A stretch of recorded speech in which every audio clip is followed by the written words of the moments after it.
Hello, teachers. So you've done everything right.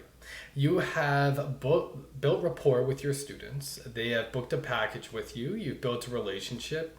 And just like that, no more bookings. What is going on? Well, I want to tell you 5 reasons why your students might stop booking lessons with you.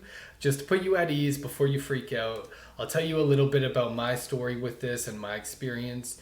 And I want to talk about following up with students in the long term. Awesome. So, first of all, one reason why your students might stop booking lessons with you, and this should be obvious, is money. If you raise your prices, your students might stop booking lessons with you.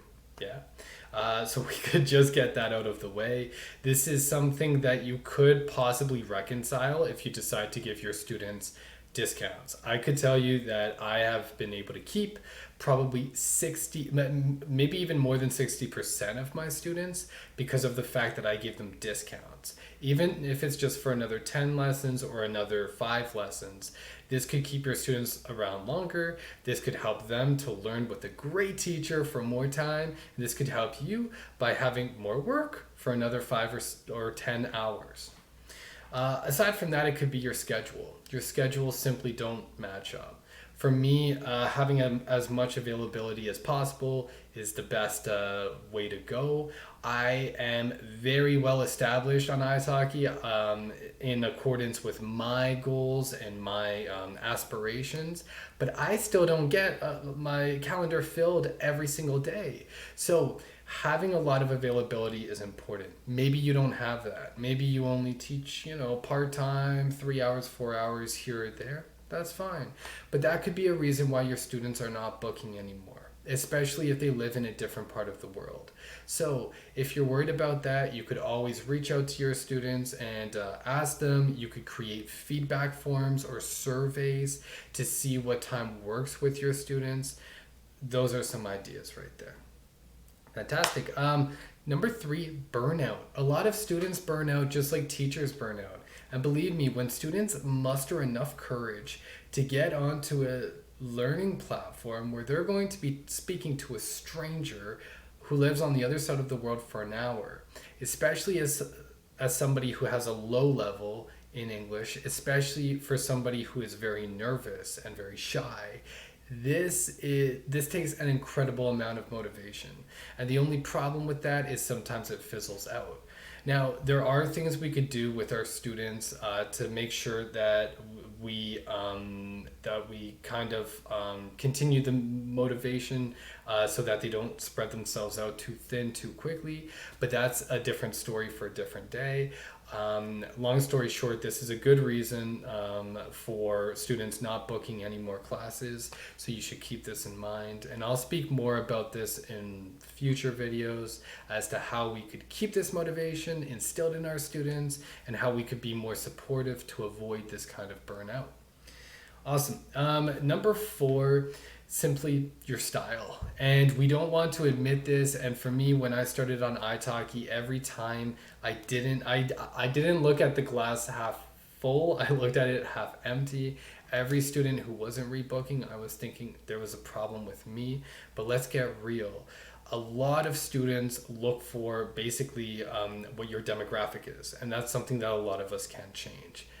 Secondarily, a lot of students look for like how kind of hardline your approach is or how formal or informal your classes are, and that's something that's difficult to change, and it's almost impossible. Well, I'd say it is impossible from my experience to try to adapt that to every single student. I mean, if you like teaching adults, you like teaching adults. If you like teaching kids, you like teaching kids. Academic English, test prep, business English, interview prep, conversational English, right? For hobby learners.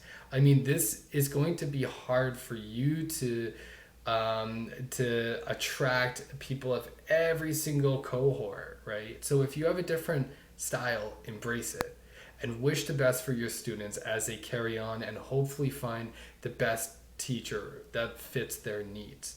I know it's difficult if you have very few students at the time being, but believe me, that lesson that this student could rebook with you, a teacher who does not have a compatible style, if they don't rebook with you, that could open up that slot for another student that you could just hit it off with. And I know it sounds like I'm like giving dating advice or something like that, but when we're talking about teachers and students, I mean, we are talking about compatibility.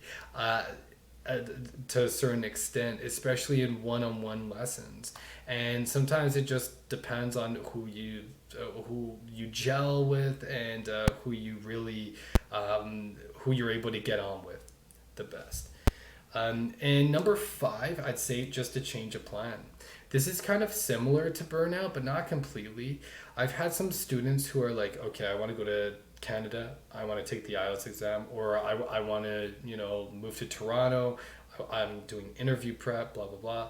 And then one of their buddies in a different country let them know about an opportunity, and they're like, okay, see ya, right? And they decide to go for a different teacher who is in the region where they're looking to move to, or a different teacher who focuses in on what they're trying to pursue.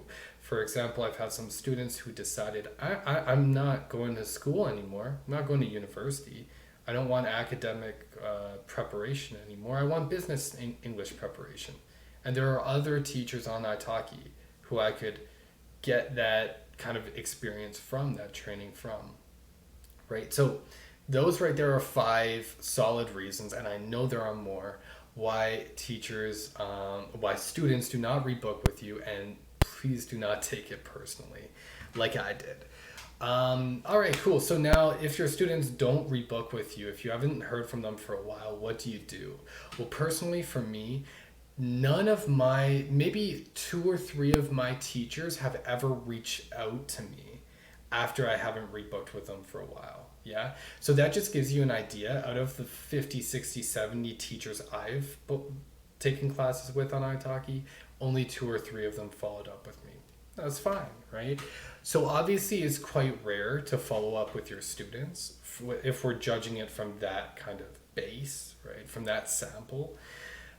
And for me as well, I have not followed up with a lot of my students. In fact, a lot of the students who I end up falling back with is because they come back. They book another lesson. So I've had some students who kind of do a round of training for IELTS. They go for the test, they want a better score, and they just waited out 2 or 3 months, and then they're right back on the pony, right? So that has happened. But it wasn't until today that I actually messaged a few older students just to see how they're doing. What's new? How's life treating you? I think as long as you go into this without expecting them to book lessons, and to frame that as well as you can, because I would never want my students to feel like I'm just reaching out to them to get their business. As long as you do that, I think that's fantastic. You're under no obligation to reach out to your students, but that's just a little bit of my 2 cents on reasons why your students might not rebook and ways that you could continue speaking to them in the future. So let me know what you think down in the comments below. I always love hearing the perspectives of my viewers. And in the meantime, keep smiling.